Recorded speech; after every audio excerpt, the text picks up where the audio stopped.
Tersebutlah kisah seorang hamba Allah yang berasal dari kerajaan Minangkabau, Sumatera Barat. Ialah bernama Khalilullah, seorang ulama yang ingin menunaikan ibadah haji ke Mekah.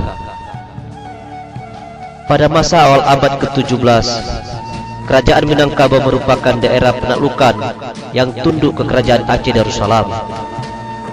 Pada saat itu, kerajaan Aceh Darussalam dipimpin oleh seorang raja yang arif dan bijaksana, yaitu Sultan Iskandar Muda. Negeri Simolol adalah sebuah kerajaan kecil terletak di desa Lataaya yang dipimpin oleh Raja Makadum Alam Sati Songsong Bulu. Mereka belum beragama. Songsong Bulu seorang raja yang kuat. Dia memimpin rakyatnya dengan tegas.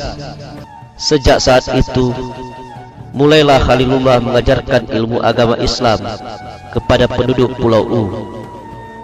Diawali dari wilayah kerajaan Simolol, desa Kuta Padang, terus sampai ke seluruh masyarakat pulau.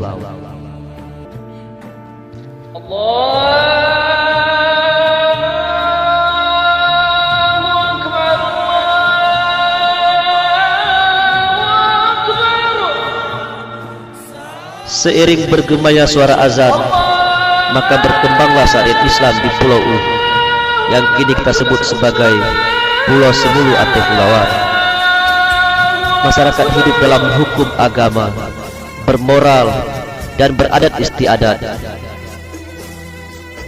Kemudian selanjutnya, penyuluh agama yang bernama Khalilullah ini sekarang kita kenal dengan julukan Tengku di Ujung.